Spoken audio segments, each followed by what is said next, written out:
So I just wanted to come here and just talk about this controversy about Vanessa Chidimma Onwe Adetshina. She is a contestant for Miss South Africa and she is one of the finalists.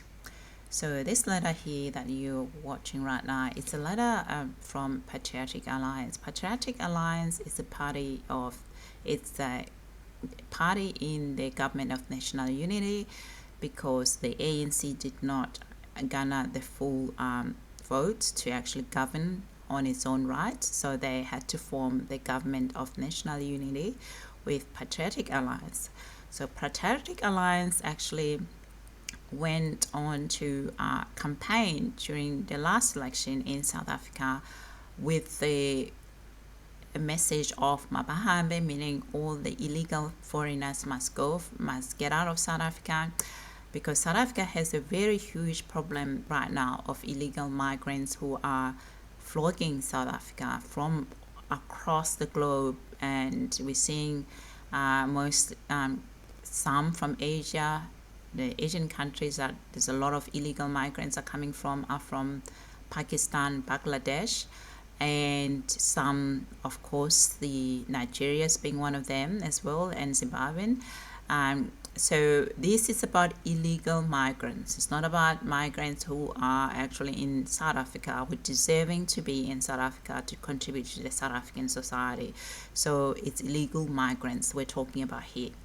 So now this is the letter that the leader of Patriotic Alliance is the Minister of Arts and Culture, Gayton McKenzie.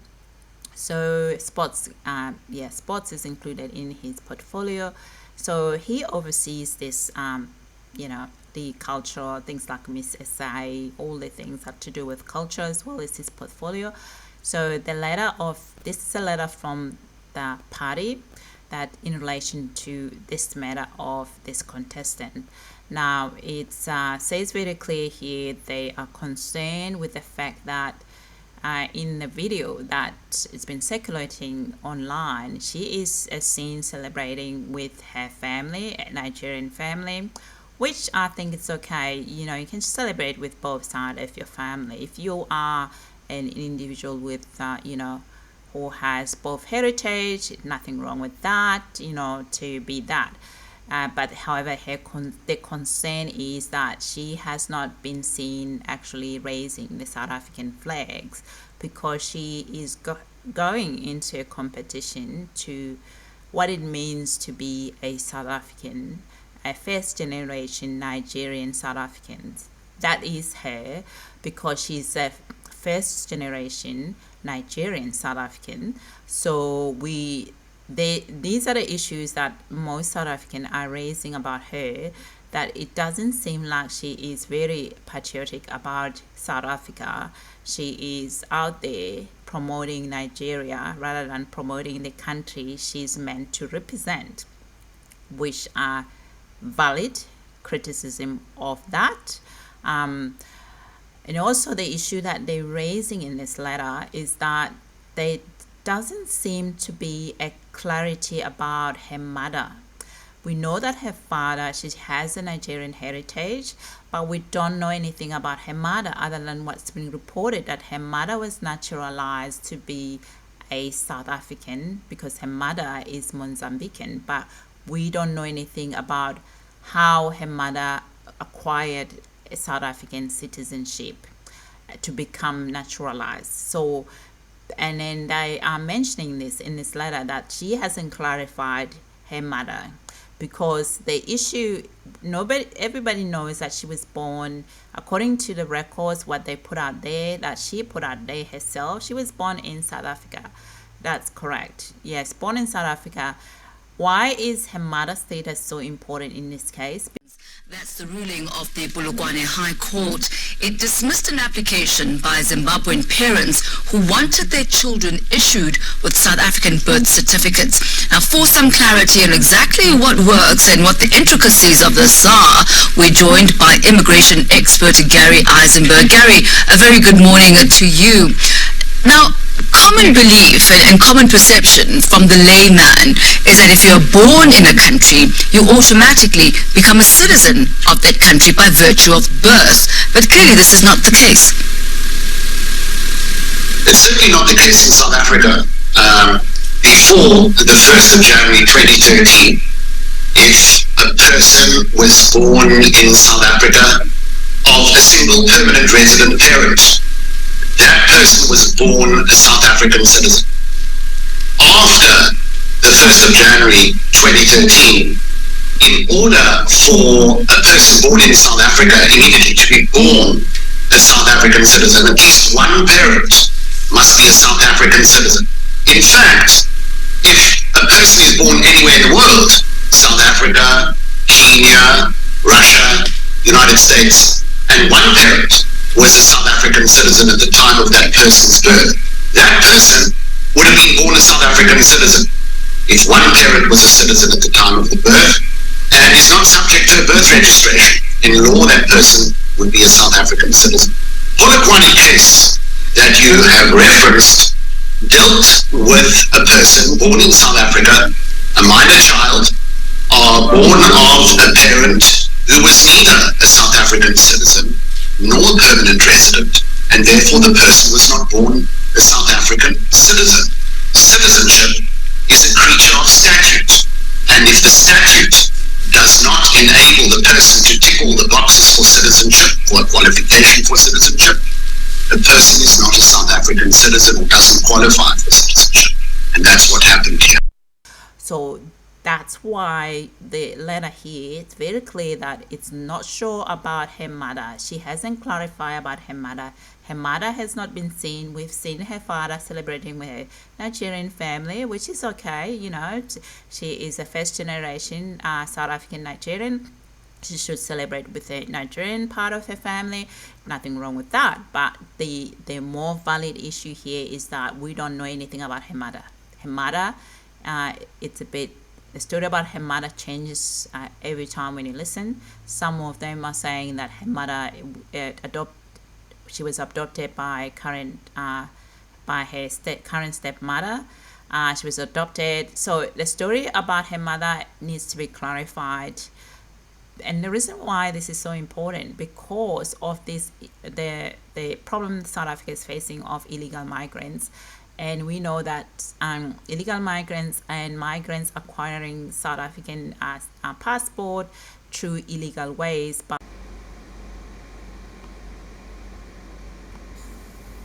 you and I. Where are your Zimbabwean passports? Can you manage that with the baby? I just need you to write down your name, your date of birth, and the names and dates of birth of all your children. Okay? Your real names, please, yeah? If you just stand at the wall there, please, I'm going to take a photograph, okay? Just there, yeah.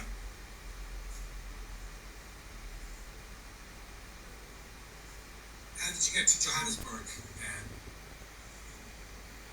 I'm sorry? Yeah. Okay. Just come on with me, guys. We've got to get your luggage first. You've got 2 bags, yeah? Hi. There, move your head. Zimbabwe under President Robert Mugabe has a long record of human rights violations. Many of its citizens attempt to escape across its border with South Africa. As the woman and her children were travelling on false documents, Detective Garda Tui needs to get what information he can, including IDs and passports, have been seized during Labour inspector visits to farms in the Robertson area down in the Western Cape. The inspectors were accompanied by immigration officials to check on the number of foreigners employed on farms and also to see if they have the necessary documents. Now, the checks followed violent clashes last month between Lesotho nationals and Zimbabweans vying for employment opportunities. Meanwhile, locals say they're being overlooked by farm owners. ENCA's Asha Ismail filed this report. Labour inspectors and immigration officials seized several South African IDs, allegedly in possession of some foreign farm workers. They also found fraudulent documents and passports. This follows compliance inspections on farms. We have the right to ask for the ID to determine whether they are on our system. And what we have found is that that ID number does not correspond with the person that we are talking to. And that is what is happening with when your new ID document is received, the card. They sell the books, the old ID books, to somebody else. The old picture is then removed and replaced with one belonging to the new ID holder.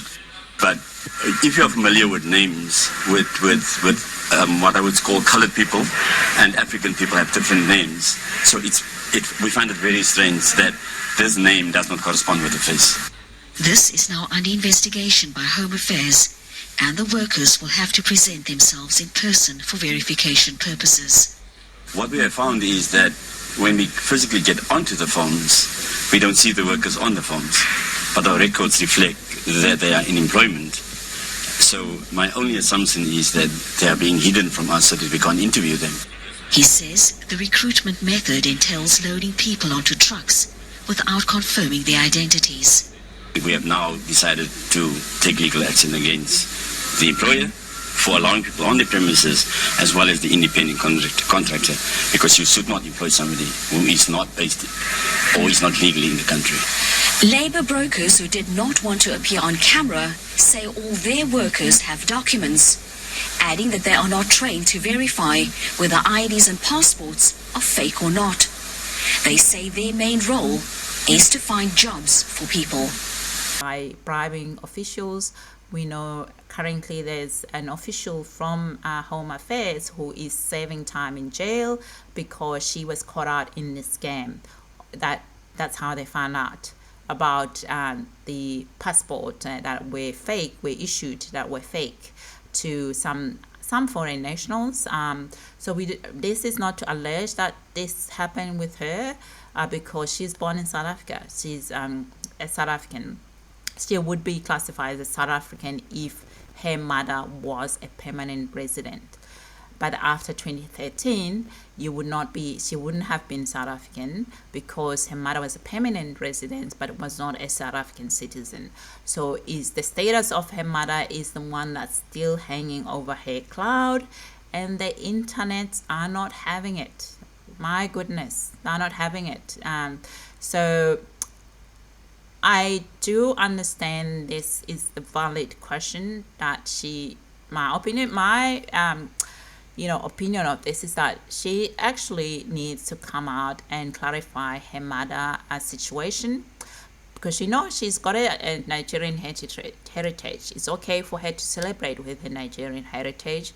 It's okay for her to be a first generation Nigerian, Mozambican, South African, but we need to know if her mother was indeed a South African and whether she was in part of this scam that came out. I mean, a couple, I think came out about last year, a few years ago, about this scam of foreign national acquiring South African birth certificate, something illegal in a way that was illegal, and then ending up a minister, then the then minister Aaron Mutsoredi cancelled all of those fake passport, fake visa, but we're not sure if her mother was part of that her mother at the time was that her mother part of that in a fake passport, fake thing that were issued, and then she then became a South African citizen by fakeness.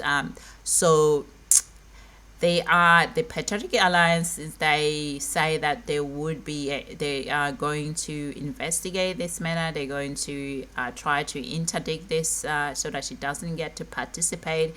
My opinion is that it doesn't really have to. If you got a mother who is a South African, that is your heritage. So why is her mother not coming out? That's my concern now. Is that her mother is not here. There's nowhere to be seen to defend her. The mother is not here to say anything about her, and there's a cloud hanging over her. This young woman who she's having a lot of people going after her, which they shouldn't be. I don't advocate for that because she is an innocent person in this saga of a failed migration system in South Africa. that, you know, has led to this, because, you know, she's beautiful, she's great, but also there's also some criticism, valid criticism about her, that she actually is going to represent South Africa. She's not representing Nigeria. So so with her putting out things that are Nigerians, Mozambican in a South African platform, it's actually, yeah, it leaves a little bit of a sour taste for that. And also another thing with her that's actually more concerning is that if she wins Miss SA, she's actually gonna either struggle to move forward to represent South Africa for Miss Universe, because she was married and divorced and she has a child. But I don't know if they've amended the rules, but I know for Miss World she wouldn't be able to participate in Miss World under that cloud that's hanging over her, you know, relationships that are, because she's a divorcee. Yeah, I don't know why they still have those things in there in this competition. They just exclude people, but it's another matter. It's how it is. This how they do this competition. It's about representing a young woman, young South African. If she were to win, she needs to be seen to represent a young migrant, first generation South African, how it is for her. But she doesn't look like that. She seems to be going on a ticket of actually promoting Mozambican, promoting Nigerian. So that's why she's having a lot of flack on internet, and on all the Mzansi people are not having really a good feel about her. And these people who are coming at social media and going after South African, who are voicing these voices, who are voicing this issue, who are now, you know, inflaming this situation by calling South Africans xenophobic.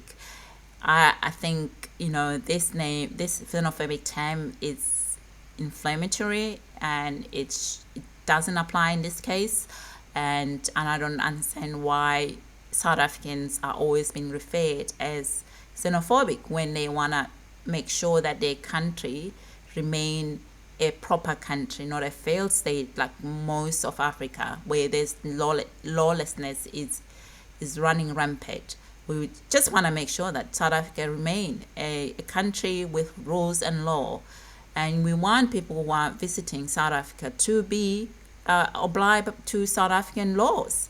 And so that is an issue here.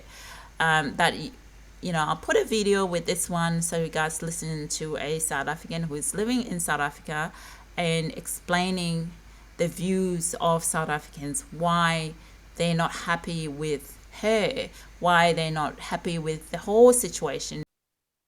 Sanbonani, hello. So I just wanted to add my 2 cents about the whole Miss South Africa conversation that's happening right now.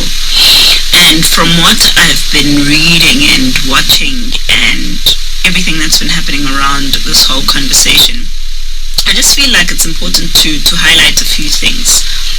One, we must not be silenced into believing that if you raise issues that are making us unhappy or uncomfortable in South Africa, it's because we self-hate or because we hate Africa, or whatever the case might be. Because all throughout Africa, there are many different countries in Africa, but I don't remember even one of them being made to believe that they have to accept every single thing from every single person who's not even South African in order for them to feel like they are black enough or African enough. You know, other countries can enforce their laws and make sure people abide by them, even chasing out people who are not in their countries legally, or walking around and being asked to produce your IDs. For those who've traveled, you'll know that in other African countries, you don't just walk around in jail just by you being black and being African, and you think you have free will to do as you please. It doesn't work like that in a lot of African countries.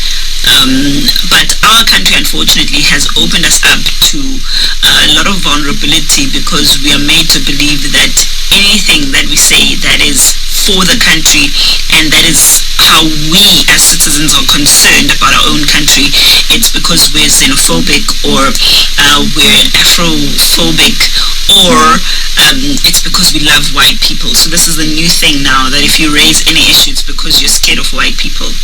And my question is, the same people that are saying we're scared of white people, blah, blah, are the same people flocking to European countries. So you're saying we must chase Europeans out of South Africa so they can go back to Europe, as some of you always say. And then you're the same people that will go to European countries because now you've made a mess of every single African country, and we're supposed to be okay with that. How does that work? It's really confusing for me. And then also, some people will say it's because we've been colonized to believe blah, blah, blah, blah, blah.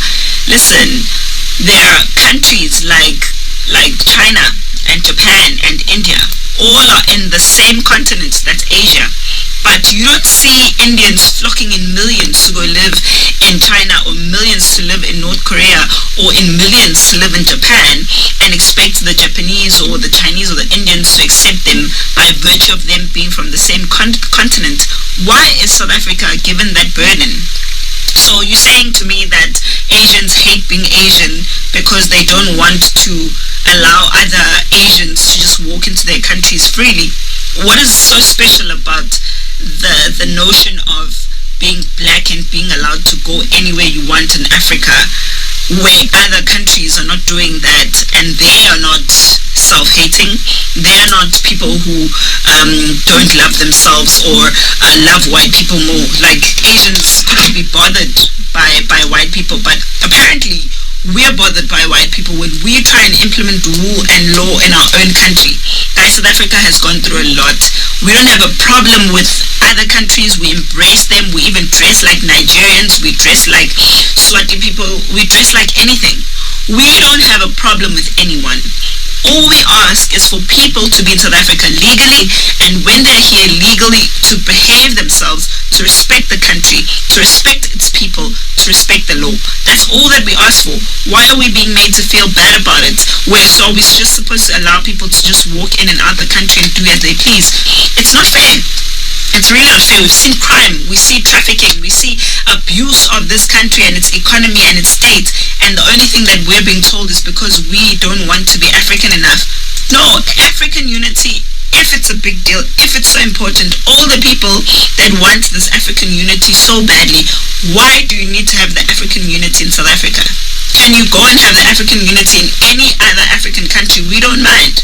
We don't see South Africans flocking in millions in other people's countries because we're seeking for African unity, you know. And even if South Africans do go to other countries for work or for whatever purpose, it's because they get there, they behave themselves, and they treat the people of that country with respect. They treat the law of that country with respect. We don't go around being entitled to other things. So why must South Africans be subject to this? Why must South Africans be told, well, you can't do anything about it, we're going to come to your country?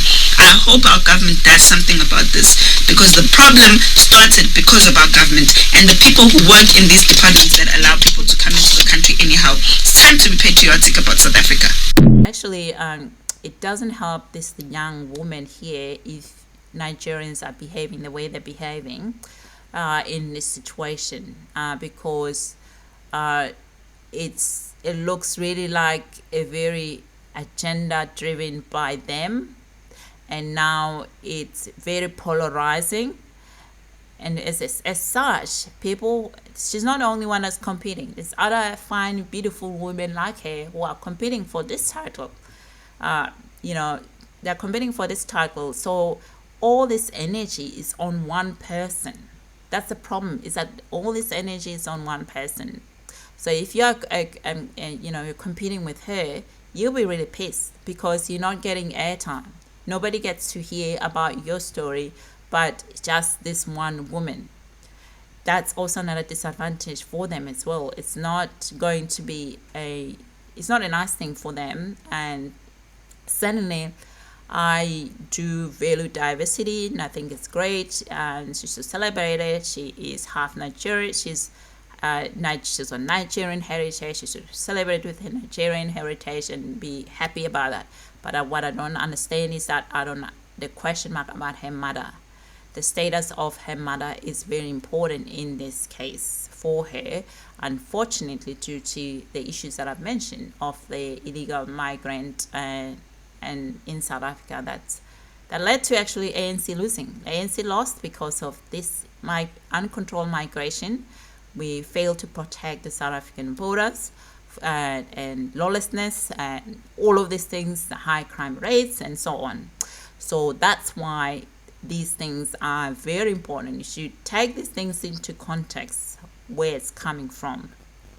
Okay, you can only look on the internet. About 3 months ago, there was another story about 8 Nigerians being arrested with drug trafficking, drugs, and there's a lot of stuff, unfortunately, for Nigerians. I feel sorry for them because they get caught up with these issues that some of their nationals are doing that's illegal, that are actually making the name Nigeria to be like fearful, that to be associated with crimes. And I would like to hear from Nigerians what they think about the issues that I've mentioned now, what they think that it would help Nigeria in terms of its appeal and promoting people so that their nationals, when they migrate to countries, are following those countries' law. They're not really been seen as being caught up with this lawlessness. And I need to be clear, very clear for you. This is not an anti-migrant story. This is not an anti-Nigerian. This is just a conversation about how we can promote unity, how we can promote positive things about Nigeria than promoting this negativity that's coming and that is actually fueling the issue of this young women, because this issue here is a migration story that went horribly wrong for this young woman who is a victim. She's a victim, but she needs to clarify some of the questions that are very valid, which is where is her mother, how her mother became a South African citizen, and which her mother comes out. And also the issue, some issues around her representing South African interests that are pointed out in this letter that should be, because she's, a first generation migrant Nigerian of Nigerian heritage, that should be celebrated. But she is going to represent South Africa. She's going to be Miss South Africa. So she comes from that first generation Nigerian with Nigerian heritage and Mozambican, which we're not sure whether this is even true that her mother is a South African Mozambican, but that needs to be clarified. But let's assume that's true, she is. So if she go out and present that, which is great, it's another diversity part that I talked about the other day, that she but what is she's showing a little bit more of her Nigerian. She's seen as very much as for Nigerian promotion and not so much about her South African Nigerian as her first generation South African Nigerian. So you know what I mean? So it gives a little bit of a negative vibe on her part. And it's to do with these things that I've been talking about, being able to self-promote yourself in a way that you can be effective and be relatable to your target audience. This audience in this audience is a South African. She's going to be representing if she were to win. So I don't know. So I'm happy to hear your comments, guys. And until next time, have a lovely weekend. Bye.